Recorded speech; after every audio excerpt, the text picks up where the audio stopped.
Peace and Pan-Africanism. Peace and Pan-Africanism. Peace and Pan-Africanism. Good Garvey Day to my international Africans. Good Garvey Day to my Africans in Asia. Good Garvey Day to my Australian Africans. Good Garvey Day to my continental Africans, my Africans in Europe. Good Garvey Day to my Caribbean Africans. Good Garvey Day to my American Africans. Good Garvey Day to my Central and South American Africans. This is the Prince of Pan-Africanism, Dr. Papa, the notorious RBG, the most requested and the most influential black scholar in the world. I'm coming to you today, and I'm only going to take about 60 minutes of your time. I'm coming to you today, and I'm only going to take about 60 minutes of your time, but I want to, in this brief time with you, reflect on President Joe Biden's State of the Union address that he delivered this past Tuesday, March the 1st. I have a couple of thoughts about President Biden's State of the Union address that he delivered this past Tuesday, March the 1st. First of all, Joe Biden spoke for an hour. President Joe Biden spoke for roughly an hour, and during that hour, he never mentioned African. He never mentioned black. He never mentioned African American. He never mentioned American African in the entire State of the Union address. He spent 15 minutes mentioning Ukrainians. He spent 15 minutes dedicated to the struggles of the Ukrainian people, but he did not mention black people a single time in the entire State of the Union address. Now, this is the same man who went on the Breakfast Club and during a conversation with Charlemagne told black people that if you don't vote for him, you are not black. But in his State of the Union address this past Tuesday, he never bothered to mention black people. But he did mention transgender. And he did mention that the U.S. Congress should pass the transgender equality bill. So he pushed the transgender agenda. And then he talked about women and women's issues. He pushed that. He talked about his Asian American bill. He pushed that. He talked about Native Americans. He pushed that. He talked about all other groups. He only left one out. He only left one group out, and that was you. I don't care what you call yourself.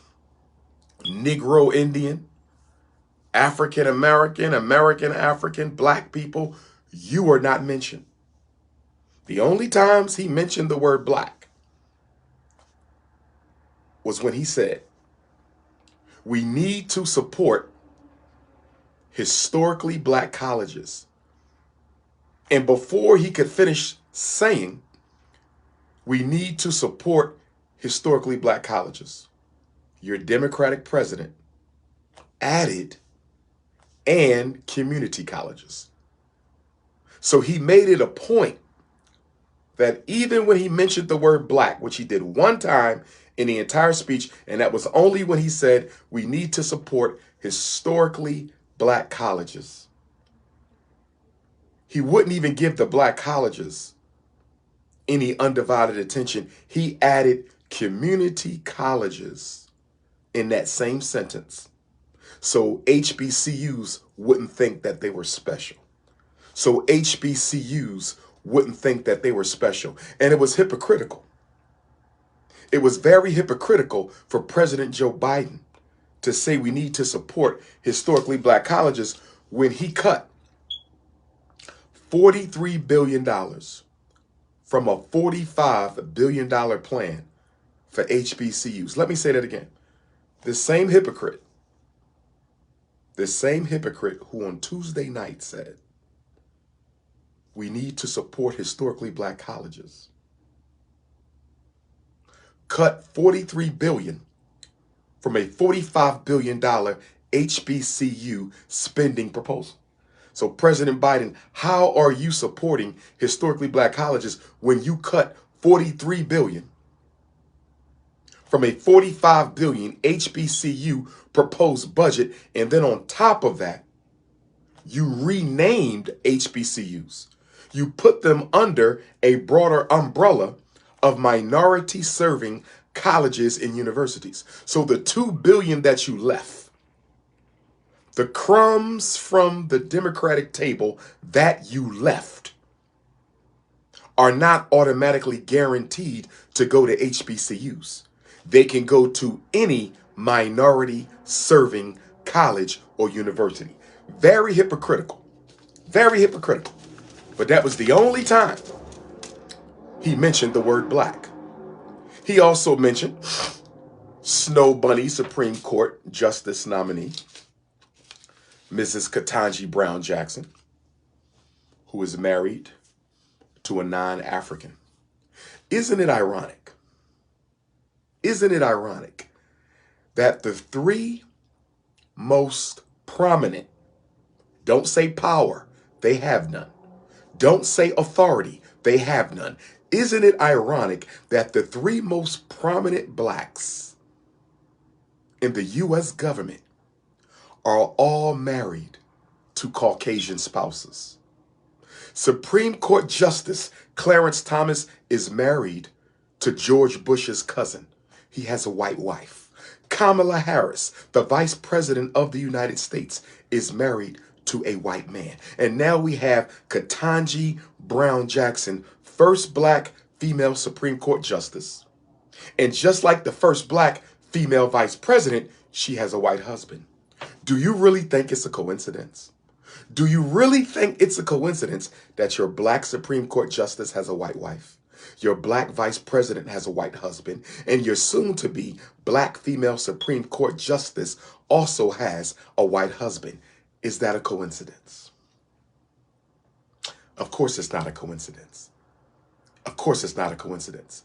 They were deliberately selected because they married into the white power structure. Clarence Thomas married into the white power structure. Kamala Harris married into the white power structure. Ketanji Brown Jackson married into the white power structure. And because Clarence Thomas's wife is a loyal European, and Kamala Harris's husband is a loyal European, and Ketanji Brown Jackson's husband is a loyal European, the white power structure knows that they can count on them to keep their Negro spouse in line. And if the Negro spouse gets out of line, they can be exposed. They can be exposed. They can be exposed. See, we talk about the spook who sat by the door. We always talk about the spook who sat by the door, but what about the European who sleeps with the house slave? We talk about the spook who sat by the door, but what about the European who sleeps with the house slave? We talk about the spook who sat by the door, but what about the European who sleeps with the house slave? Joe Biden upset a lot of black people when he said, we must hold the police accountable. And then he said, don't defund the police. We must fund the police. Joe Biden said, don't defund the police.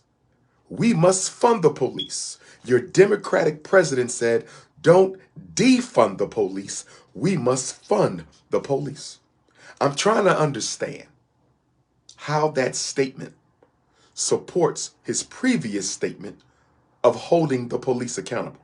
Giving the police more money is not holding them accountable, President Joe Biden. It may be the case that when he said we must hold the police accountable, he looked in the faces of the members of Congress, and they didn't seem too thrilled about President Biden talking about holding the police accountable. So he immediately went to Plan B. When he saw that statement did not garner any applause, he immediately went to Plan B and said, don't defund the police, fund the police. He said we need to give them more training. He said we need to give them more resources, and we need to give them more money. He said we need to give the police more training, we need to give the police more money, and we need to give the police more resources. But President Biden, you all have been training the police since Dr. King's murder. You have been training and retraining and untraining the police since Dr. King's murder. Now, next month, in 30 days, we will celebrate 78, 88, 98, 08, 18, 19, 20, 21, 22. 54 years since Dr. King was murdered this coming April 4th. 54 years. You've been training the police. What new training tactic, what new training manual are you going to use to train the police? Let me explain something to all of you. Let me explain something to all of you. You cannot untrain racism. You cannot retrain bias. You cannot overtrain a bigot. Racism is a group system created to protect white domination of privilege, power, resources, and opportunities. The police's job is to protect the unfair advantage that white people have over Africans. The police, the purpose of the police growing out of slavery is to protect the unfair advantage that whites have over Africans. The police exists for the sole purpose of protecting the unfair accumulation by whites of power, opportunity, resource, and privilege. So, how are you going to train the police to be more just in dealing with black people when the purpose of the police is to oppress and intimidate black people away from fighting for freedom, justice, and equality?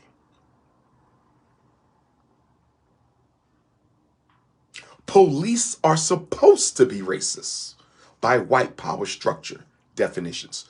Police are supposed to break the law by white power structure definitions. President Biden, what you need to understand, the defund the police movement was not always about the elimination of the police force. I never heard anyone say, eliminate the police. I never heard anyone say, eliminate the police. I never heard anyone say, eliminate the police. I heard people say, defund the police. There was never an eliminate the police movement. There was only a defund the police movement, President Biden. And the reason people called for a defund the police movement was so that necessary dollars could be redirected from the police to prevent and alleviate problems that make the police necessary in the black community. Let me say that again. The defund the police movement was not an eliminate the police movement. It was a movement to take some of the billions of dollars that y'all give police and redirect it towards the solving of problems that make police necessary in the black community. In other words, give us 20 million from the police and put them trade programs back in the inner city high schools so young black men and women don't have to sell dope. Let's take 20 million from the police. and put meaningful mental health programs run by Black people in the Black community. So you don't have to call the police when somebody in your family is having a mental health crisis. We now have the dollars to put the appropriate programs in the community to address mental health issues. Let's take some of that money away from the police and alleviate poverty, because poor people are more likely to commit crime than wealthy and rich people. So the purpose of defunding the police was really the redirection of funds. The defund the police movement, President Biden, was really a redirection of funds to necessary systems and issues and programs in the Black community that would reduce the need for the police. In other words, let's refund this money. Let's redirect this money away from the police budget to the Black community. So problems that often lead to police intervention can be eliminated.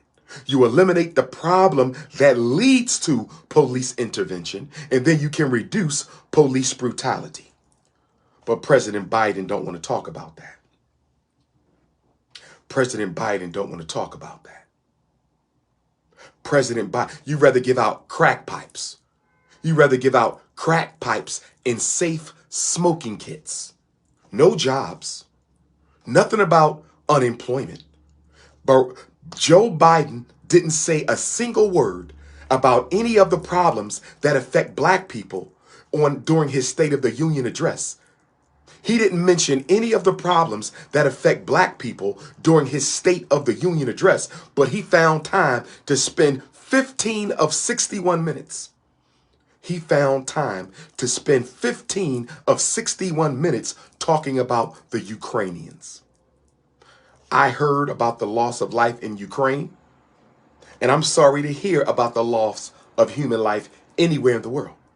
But how can you spend 1/4 of your whole speech, 1/4 of your entire speech was spent sympathizing with war victims on another continent?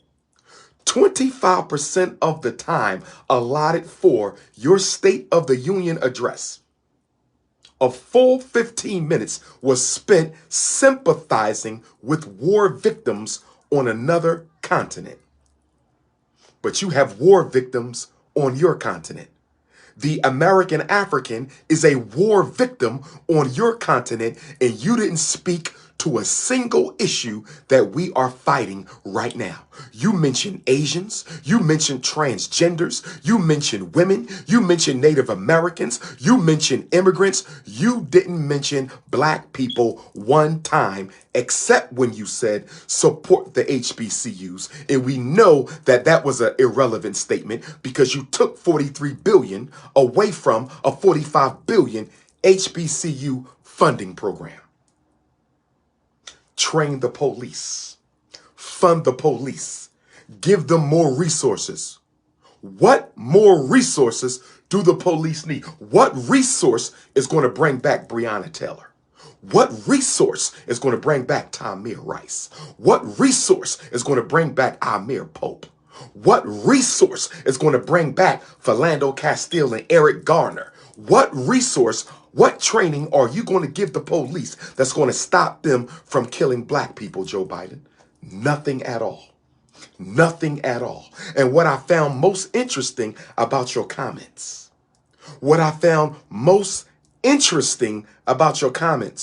President Joe Biden, what I found most interesting about your comments, President Joe Biden, you never once called on the U.S. Senate. You never once called on the U.S. Senate. You never once called on the U.S. Senate to pass the Emmett Till anti-lynching bill. You called on the U.S. Congress to pass the transgender equality bill. You yelled and shouted that out of your mouth during Tuesday night's State of the Union address. But you did not once call on the U.S. Senate to pass the Emmett Till anti-lynching bill. Why not, President Biden? Why not, President Biden? The House of Representatives have already passed the Emmett Till anti-lynching bill. but it is constantly being held up in the U.S. Senate. The House of Representatives have already passed the Emmett Till anti-lynching bill, but the U.S. Senate has yet to back them up and sign it into law. The U.S. Senate constantly keeps on filibustering the Emmett Till anti-lynching bill. Why didn't President Joe Biden, why didn't your Democratic president call on the U.S. Senate to stop holding up the Emmett Till anti-lynching bill and call on the U.S. Senate to pass the Emmett Till anti-lynching bill? Why couldn't he say that? Why couldn't he say that? Why couldn't he say that? In fact, let me ask the Congressional Black Caucus. Let me speak to the 57 members of the Congressional Black Caucus. Let me speak. Can I ask you 57 Negroes a question? Can I ask you 57 Negroes a question? Why couldn't you make President Biden, in his State of the Union address, call on the U.S. Senate to approve, to vote and approve the Emmett Till anti-lynching bill? Congressional Black Caucus, you couldn't do that. You 57 Negroes went to the black community and begged us to vote him in. You went to the black community and begged us to vote President Biden in. And you have yet to make him do anything for black people. Hold the police accountable, President Biden. Hold the police accountable.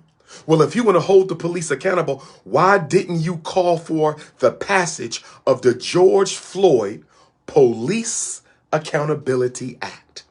If you want to hold the police accountable, why didn't President Joe Biden call on the U.S. Congress to pass the George Floyd Police Accountability Act? Why, Joe?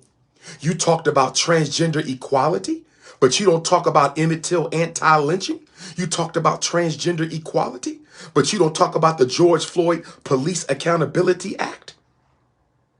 Now, here's a question for the Congressional Black Caucus. Here's a question for the Congressional Black Caucus.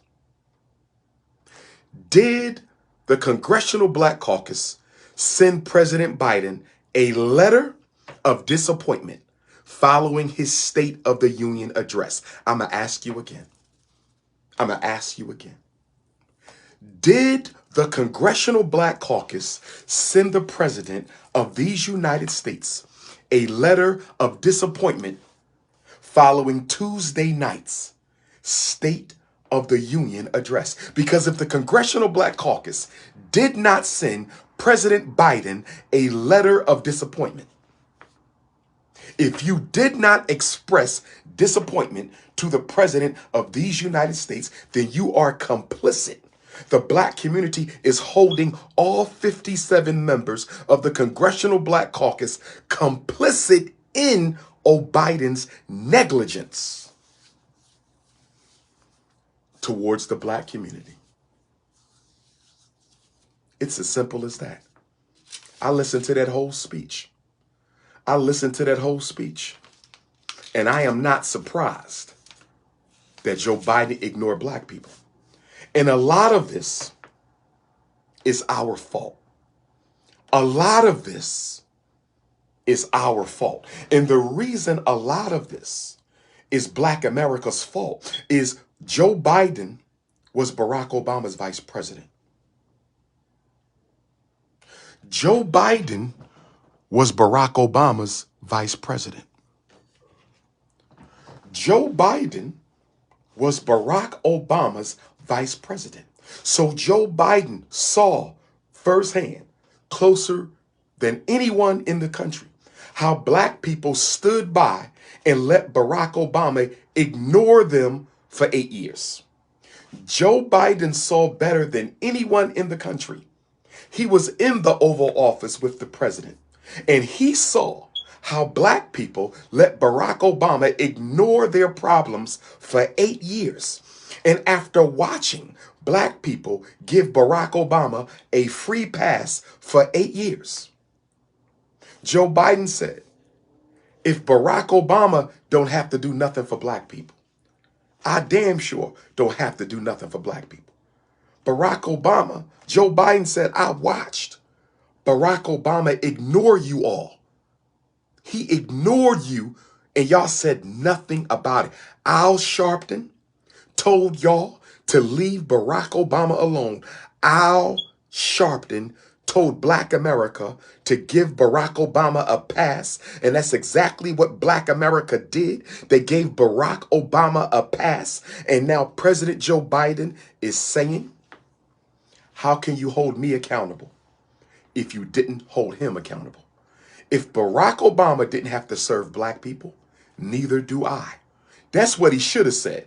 I could have respected that. He should have said that Tuesday night during his State of Black America speech. He should have said, I watched you all let Obama ignore you for 8 years. So if Obama can ignore you for 8 years, I can too. That's what he should have said.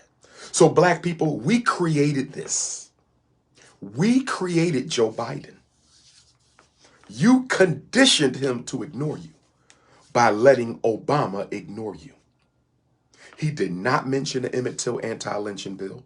He did not mention the George Floyd Police Accountability Bill. But you know what he did mention? If I'm not mistaken, he did mention the John Lewis Voting Act and the Freedom to Vote Act. Here we go again. Here we go again. The John Lewis Voting Act, rest in peace to John Lewis. I met him once in Atlanta. The John Lewis Voting Act and the Freedom to Vote Act. Now, black people, before you start thinking that this act is about you, I want you to understand that the John Lewis Voting Act and the Freedom to Vote Act is not about helping black people. It's about making sure white people can get your votes when they need them. Let me say this again. Let me say this again. The John Lewis Voting Act and the Freedom to Vote Act has nothing to do with helping black people. It's about making sure your votes can go to white people as necessary on election day. Those are not about us. All these voting bills are about white candidates exploiting the black vote. None of these bills are about helping black people. I've told you before, and I'm going to tell you again. I've told you before, and I'm going to tell you again. If voting could change anything in Black America, if voting could change anything in the Caribbean, if voting could change anything in Africa, if voting could change anything in Canada or Australia, if voting could change anything in Central or South America, if voting could change anything for any group of black people in the world, voting would be illegal. You will never get nothing through a vote. You have never got nothing through a vote. Everything you got, you paid a blood tax for it. You paid a blood tax to get out of slavery. You paid a blood tax to end segregation. You paid a blood tax to desegregate the public schools. You paid a blood tax to get out of Jim Crow. And you will always pay a blood tax for anything that you want. Voting has never changed nothing for black people, and it never will. The John Lewis Voting Act. I thought the 14th Amendment, if the 14th Amendment applies to black people, if the 14th Amendment applies to black people, if the 14th Amendment applies to black people, why did you need a Voting Rights Act in 65? Why did you need a Civil Rights Bill in 64? Why do you need a John Lewis Voting Rights Act in 2022? And why do you need a Freedom to Vote Act in 2022? See, You can't have it both ways. You can't have it both ways. America can't have it both ways. Either the 14th Amendment applies to black people or the Dred Scott case applies to black people. Which one? It can't be both. Because according to constitutional lawyers, according to constitutional scholars, the 14th Amendment automatically rendered impotent the Dred Scott decision. So if the 14th Amendment automatically outlawed the Dred Scott decision, why do you have to pass special acts for black people? So I ask you, President Biden, I ask you, U.S. Supreme Court, I ask you, U.S. Congress, which rule governs the African in America? It's either the 14th Amendment or the Dred Scott decision. It's either the 14th Amendment or the Dred Scott decision, but you can't say both because those two cannot coexist at the same time for black people. Either the Dred Scott decision applies to black people or the 14th Amendment applies to black people. The Dred Scott decision says black people have no rights. The Dred Scott decision says black people have no rights that the white man must respect. Black people have no rights that the white man must respect. Chief Justice Roger B. Taney, who rendered the Dred Scott decision, also said that any law that contradicts the intent of the slave-holding white supremacist founding fathers of America, Chief Justice Roger Taney, who handed down the Dred Scott case, said that any law that contradicts the intent of the slave-holding racist founding fathers of the United States, any law that contradicts the intent of the founding fathers of the United States is automatically null and void. He said that when the Constitution of the United States was written, it did not intend to ever treat black people or as citizens. I'm going to say it again. Chief Justice Roger B. Taney of the U.S. Supreme Court in Dred Scott 1857 said, the Constitution, the founding fathers never intended black people to be considered citizens of this country, and therefore,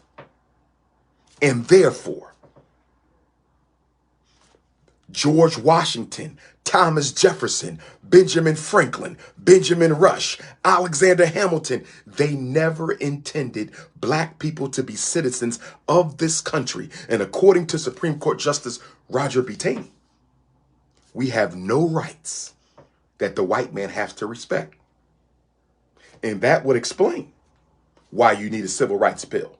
That would explain why you need a school desegregation. That would explain why you need a Voting Rights Act. That would explain why you need a John Lewis Voting Rights Act. So I asked Biden and I asked the Supreme Court, Miss Ketanji Brown Jackson and Clarence Thomas, Miss Ketanji Brown Jackson and Clarence Thomas, which one is it? Does the 14th Amendment protect African people? Or does the Dred Scott decision, is the Dred Scott decision still valid? It can't be both. Because if the 14th Amendment applies to black people, why do we need extra bills? If the 14th Amendment applies to black people, why do we need extra bills and laws? The 14th Amendment says equal protection. So if we have equal protection, why do you need the John Lewis Voting Rights Act? Why do you need the John Lewis Voting Rights Act? Do y'all get my point? Either we're citizens or we're not. I already know the answer to that. We are not. I already know the answer to that. We are not. Okay?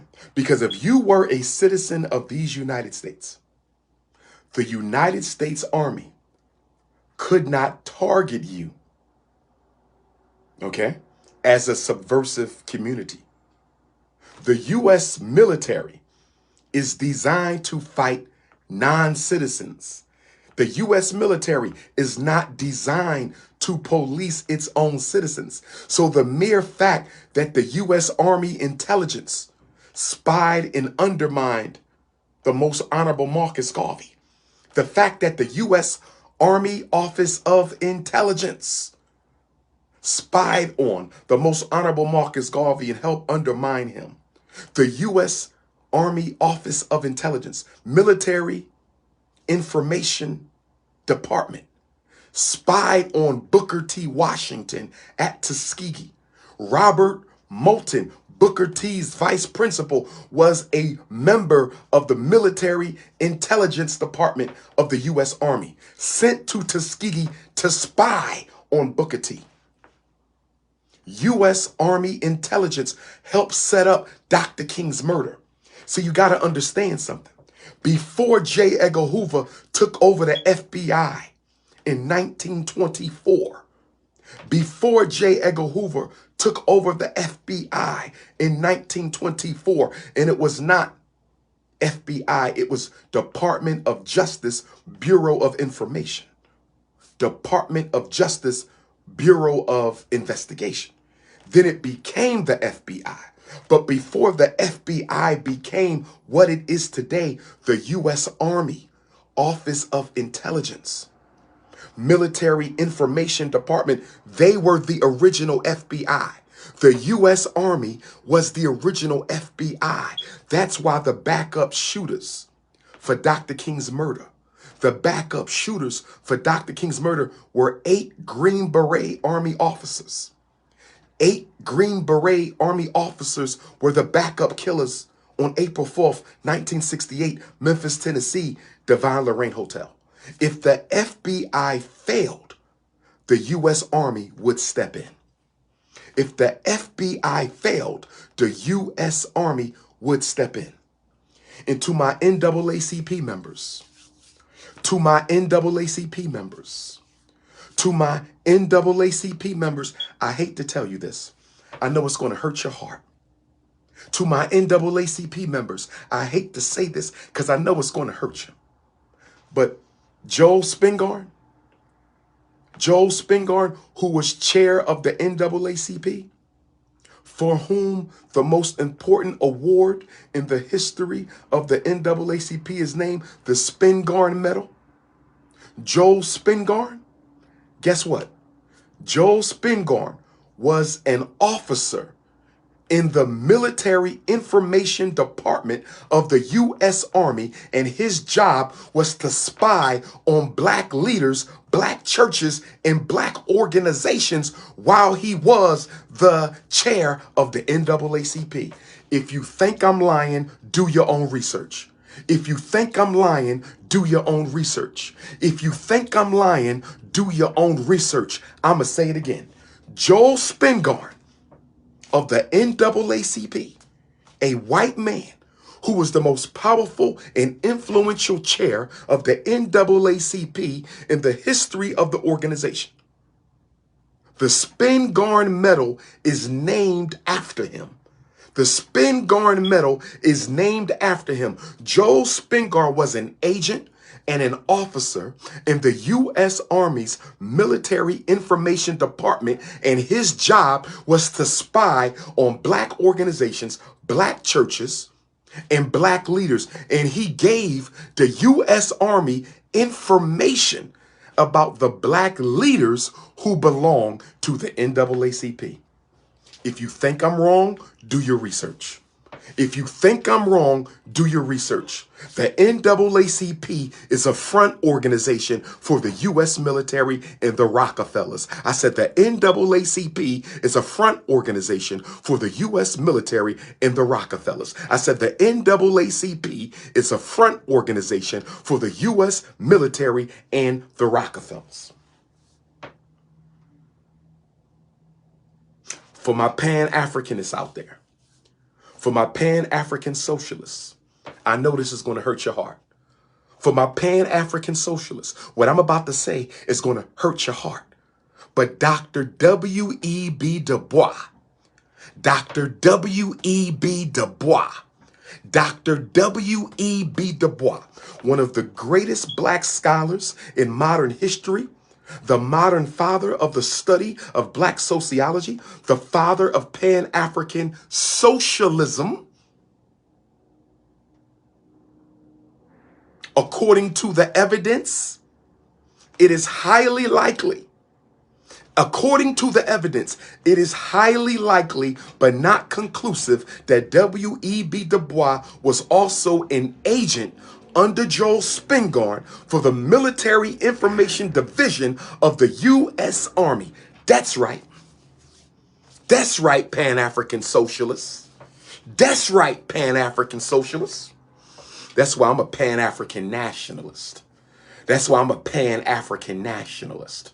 That's why W.E.B. Du Bois, according to the evidence, it's not 100% conclusive, but W.E.B. Du Bois, according to the evidence, was also an agent for the Military Information Department of the U.S. Army. And now you know why. Now you know why the U.S. Department of State sent Du Bois to Liberia to disrupt Marcus Garvey's nation-building program. Now you know why the U.S. Department of State sent W.E.B. Du Bois to Liberia to disrupt Marcus Garvey's nation-building program. Now you know why the U.S. Department of State sent W.E.B. Du Bois to Liberia to disrupt Marcus Garvey's nation-building program, because W.E.B. Du Bois, like R.R. Moton, like Joel Spingarn, were agents of the Military Information Department of the U.S. Army. And if there's anybody who doubts what I'm saying, May 3rd, 1917, do your research. May 3rd, 1917, do your research. May 3rd, 1917, do your research. On May 3rd, 1917, the Military Information Department, Military Intelligence Department of the U.S. Army created a black spy network. I'm going to say it again. I'm going to say it again. The black spy network of the U.S. Army was formally created on May the 3rd of 1917, 1 year after Marcus Garvey arrived in New York City.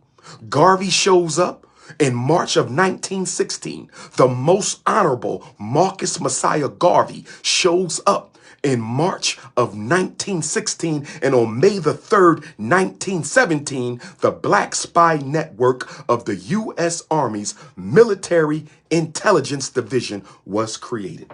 If you don't believe me, do your research. Nothing I'm telling you, you can't get in the library. Nothing I'm telling you, you can get from Freedom of Information documentation. We have agents in the black community. We have agents in the black community. The FBI is only part of your problem. The U.S. Army is another part. Who funded and resourced the police departments against the Black Panther and Black Liberation Army? Who funded and resourced the inner city police departments against the Black Liberation Army and the Black Panther Army of the 1960s? It was the U.S. military. The U.S. military, not just the FBI. The U.S. military, not just the FBI, is an enemy of African people.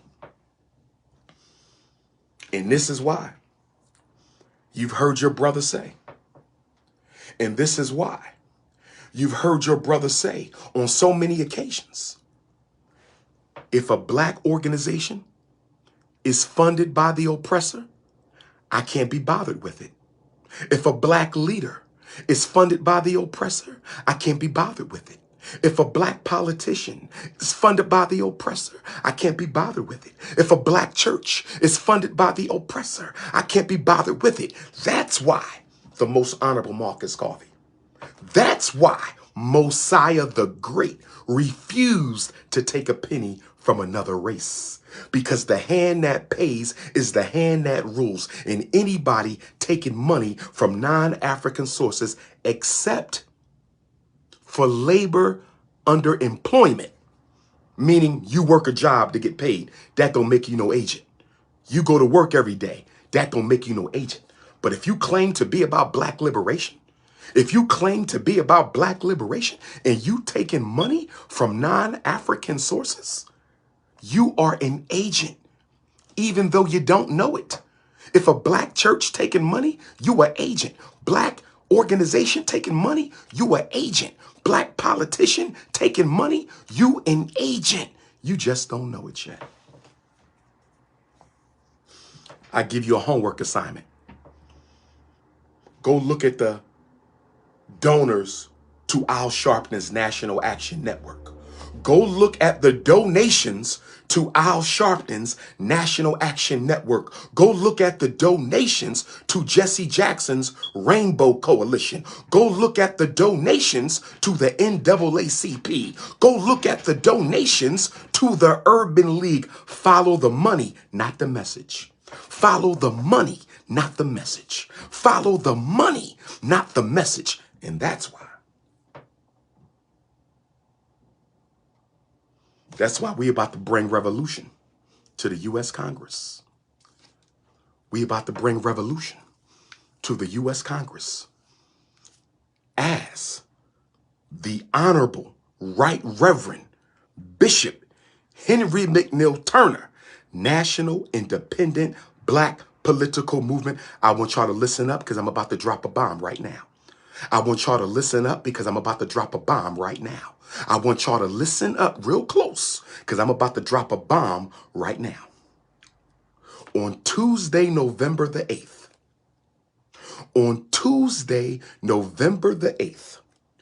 all 435 House of Representative seats in the U.S. Congress will be up for election. Let me say it again. On Tuesday, November the 8th, we got 8 months to organize. We got 8 months to organize. We got 8 months to organize. On Tuesday, November the 8th, all 435 seats of the House of Representatives will be up for election. The Bishop Turner National Independent Black Political Movement, of which I am national chairman. The Bishop Turner NIBPM, National Independent Black Political Movement, of which I am national chairman, is looking for black men and women who are willing to challenge the incumbent members of the Congressional Black Caucus in your particular U.S. House of Representative congressional area. Is there anybody listening tonight who wants to run to be a U.S. rep for African people in the most powerful European government in the world? I want you to challenge them. I want you to challenge them. I want all 57 members of the Congressional Black Caucus to be challenged by some fresh, new, idealistic, revolutionary young brothers and sisters. What are the requirements to run for Congress? What are the requirements to run for Congress?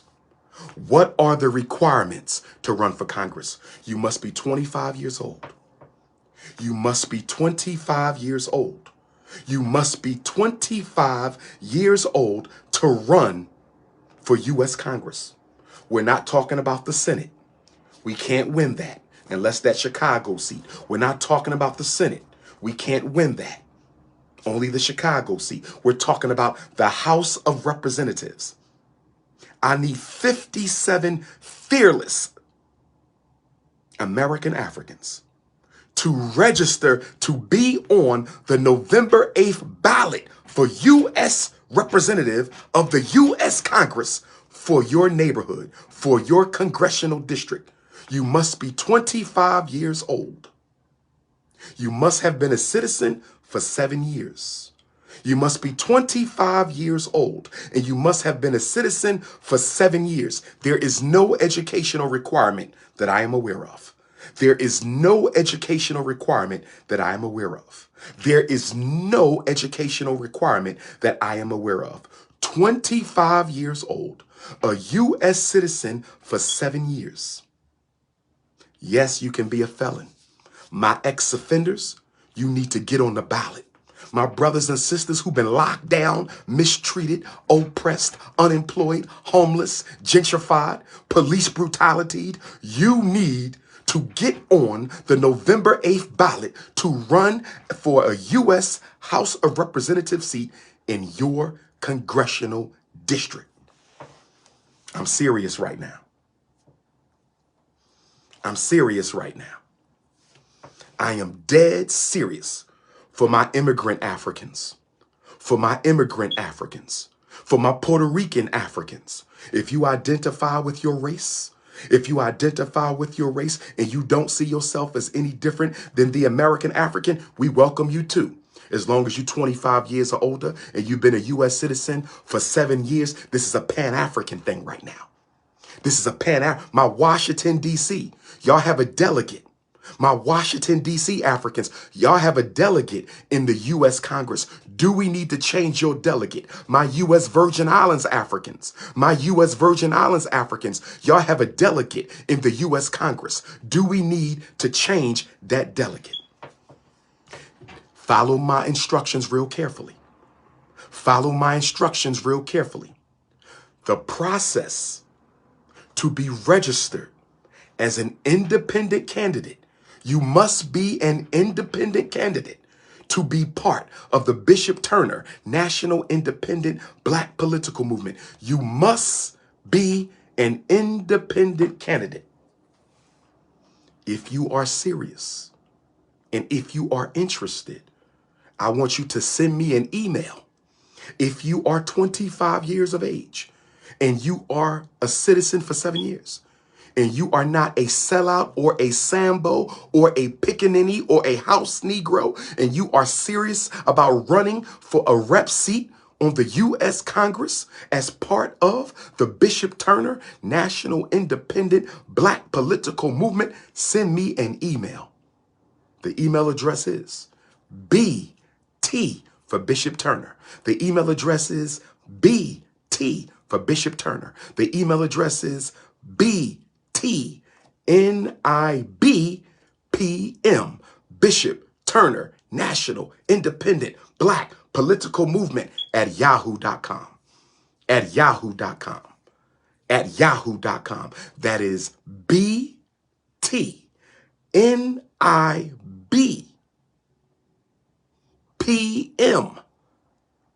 at yahoo.com. That is BTNIBPM,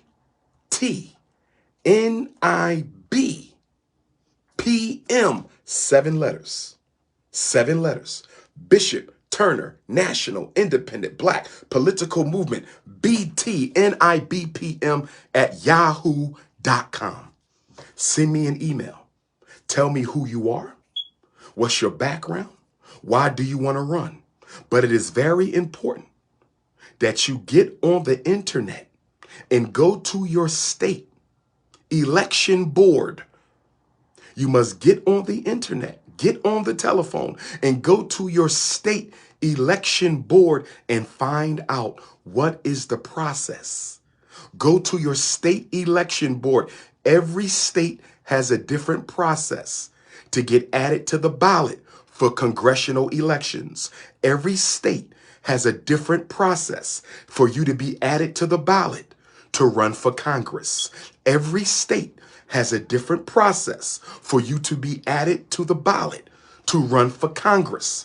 Go to your state board of elections and find out what is the process for me to run to be a representative, a U.S. rep for my congressional district on Tuesday, November the 8th of 2022. What is the process for me to be added to the ballot as an independent candidate for my congressional district on Tuesday, November the 8th of 2022? I'm going to email you. You're going to hear from me. Once I choose the people who I think are serious enough And I hope I can choose all of you. I hope I can choose all of you. I hope I can choose all of you. I hope I can choose all of you. But I'm going to look at you closely. I have an application you're going to fill out. And if you pass my screening process, Dr. Umar will be creating a national platform, a website, and all of the candidates representing the Bishop Turner National Independent Black Political Movement will be advertised, marketed, pushed. I'm going to come to your city and go door to door with you and register Black people. And we're going to go door to door on Tuesday, November the 8th. And we're going to get our people out to the polls to vote in some new revolutionary, courageous Black U.S. reps. It is time for a coup d'etat of the Congressional Black Caucus. It is time for a coup d'etat of the Congressional Black Caucus. It is time for the coup d'etat of the Congressional Black Caucus. Now, let me be clear. This is only one strategy among many. Voting is not a solution. This is only one strategy among many. Voting is not a solution. But if we can replace the Black bourgeoisie of the Congressional Black Caucus, if we can replace the Black bourgeoisie of the Congressional Black Caucus, if we can replace those 57 with a fresh 57, if we can replace those 57 with a fresh 57, we can begin to force the conversations in the U.S. Congress that need to be discussed about Black people, brothers and sisters. We're going to solve our problems ourselves. Now, I understand there may be some members of the Congressional Black Caucus who do a good job. And if that is the case, they can come to me themselves. I understand that there may be members of the Congressional Black Caucus who do a good job. And if that's the case, they can come to me themselves and say, Dr. Umar, y'all don't need to vote me out. I'm doing the work, brother. And this is what I'm doing. I'm willing to hear them out. But other than that, we are about to make history. We are going to politically and legally We are going to politically and legally coup d'etat the Congressional Black Caucus. If you are interested in being a part of the Bishop Turner National Independent Black Political Movement, if you are 25 years old, if you have been a citizen for at least 7 years, international Africans, you are welcome to be a part of us. International Africans, you are welcome to be a part of us. Instagram just shut me down. Instagram just shut me down. Instagram just shut me down, brothers and sisters. Instagram just shut me down. Instagram, I don't believe this. Instagram just shut me down, family.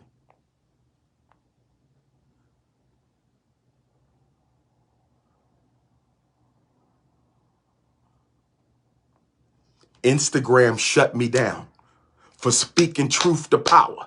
Instagram just shut me down for speaking truth to power. If you are interested, brothers and sisters, please send me that message. There will be a private meeting. There will be a private meeting. There will be a private meeting.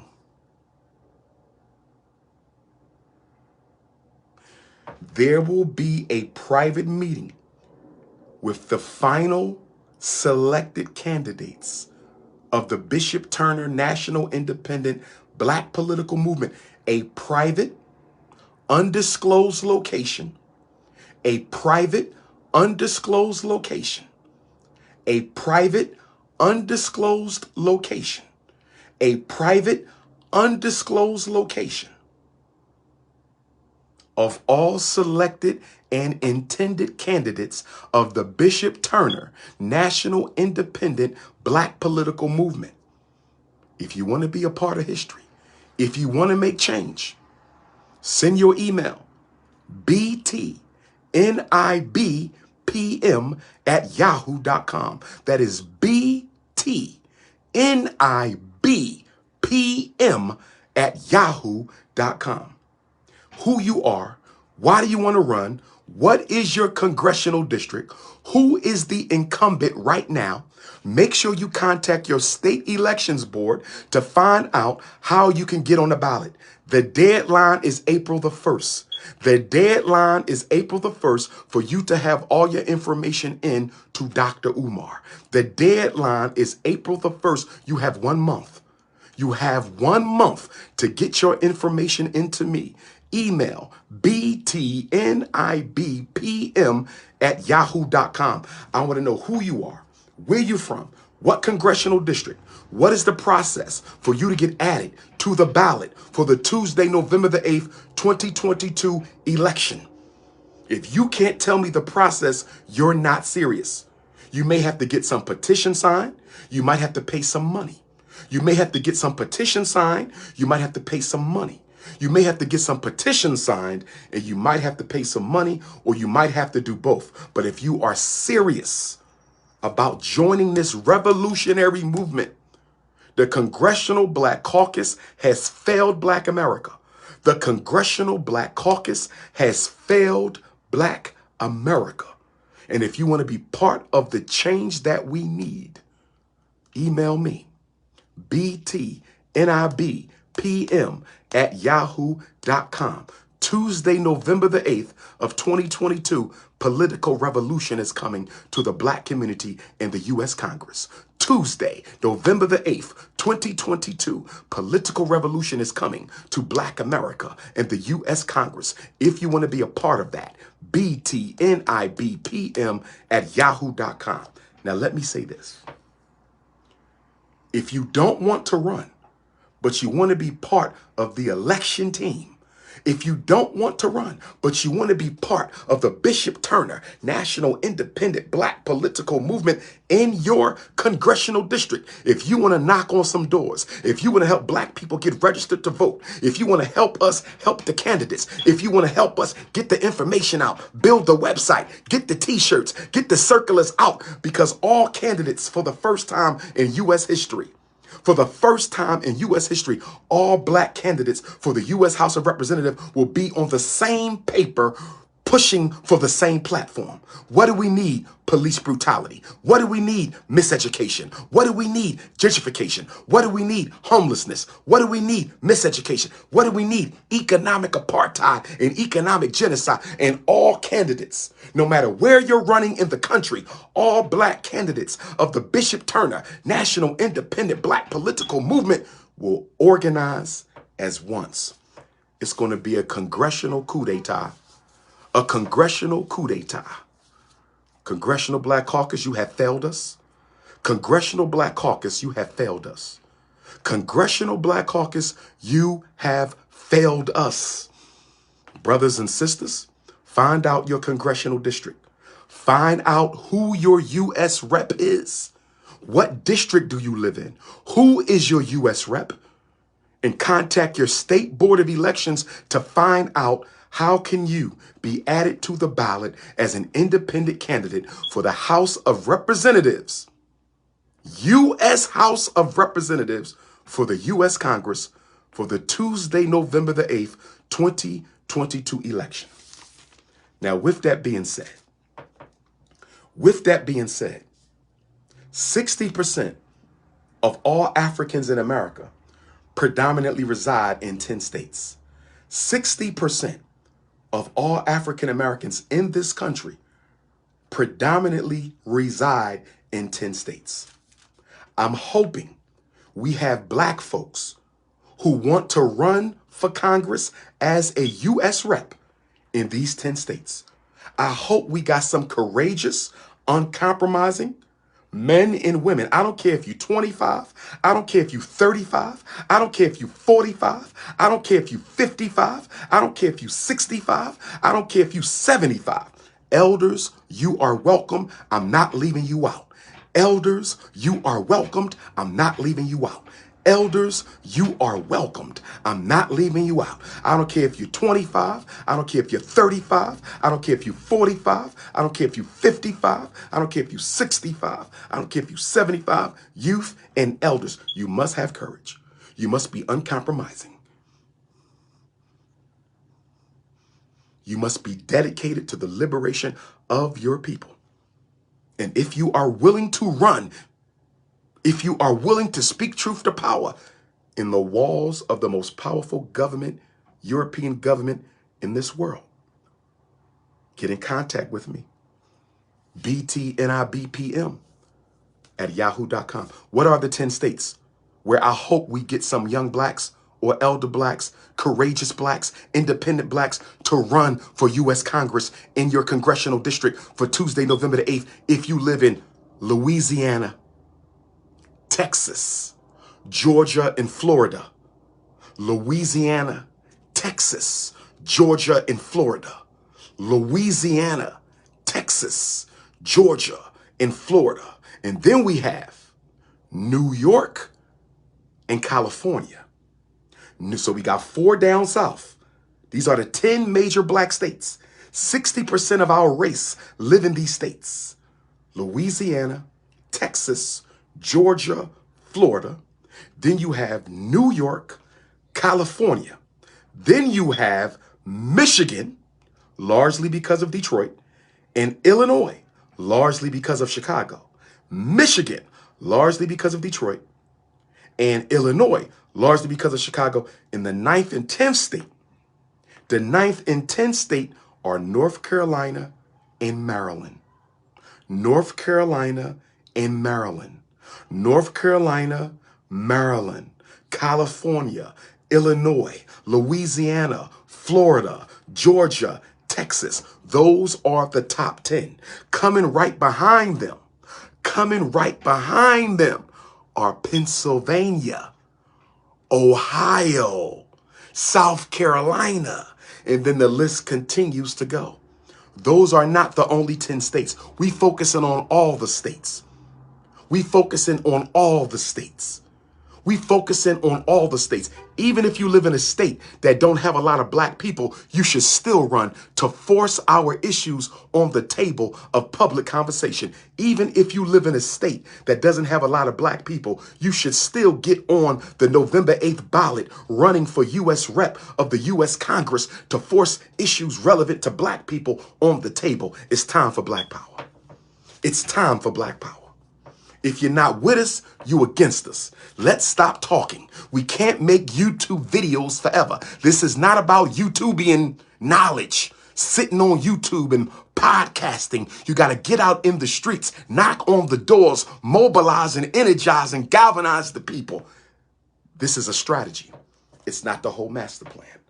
This is a strategy. It is not the whole master plan. I will not give you my whole master plan on social network. I will not give you my whole master plan on social network. But if you don't want to run, but you just want to help, you say, Dr. Umar, I don't want to run, but I want to help. Dr. Umar, I don't want to run, but I want to help. Let me be part of the team. Who's running in Georgia, Dr. Umar? I want to help them.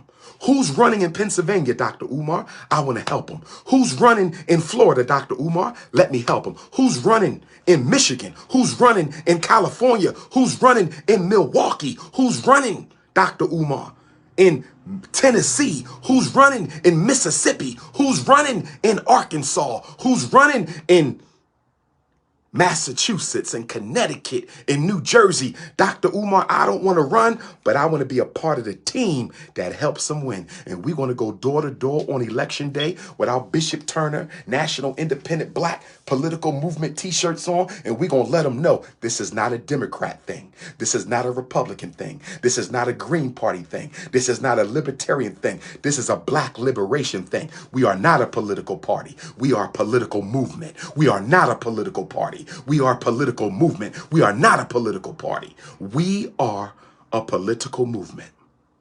There will be a private meeting with Dr. Umar of all candidates. Deadline to get your information into me. Deadline to get your information into me is April the 1st. April the 1st, we start meeting and organizing. April the 1st, we start meeting and organizing. June the 1st, we hit the streets. June the 1st, we are hitting the streets. November the 8th is election day. We're going to get a photo shoot. We're going to have y'all pictures. Y'all going to be suited and booted, tied up, being the black professionals y'all are. And Dr. Umar going to say, these are the 15 people you better vote for. These are the 30 people you better vote for. These are the 40 people you got to vote for. These are the 50 people you got to vote for. These are the 60 people you got to vote for. And if you are serious, I don't care how old you are. You could be young, you could be old. You could be an elder, you could be a youth. But you better be ready for this. Because the U.S. Army of Intelligence, they're going to come for you. FBI going to come for you. CIA going to come for you. The Boule going to come for you. Black secret societies, they are going to come for you. Black people have never done this before. It was tried once in Philadelphia before, and it failed due to internal differences. We're going to make history. One party, one mission, one movement, one purpose, one party, one movement, Black liberation. BTNIBPM@yahoo.com. Hit the Cash App, $FDMG School. Hit the Cash App, $FDMG School. Hit the Cash App, $FDMG School. Hit the PayPal, paypal.me/FDMG Academy. Hit the PayPal, paypal.me/FDMG Academy. Brothers and sisters, we don't need a moment. We need a movement. We need the Bishop Henry McNeil Turner National Independent Black Political Movement. It is time to change the face of the Congressional Black Caucus. It is time for Black America to rise. Pluto return is here. Let's make it pop. Black Power. If you need to text me, 215-989-9858. 215-989-9858. If you need to text me, 215-989-9858. Peace and Pan-Africanism.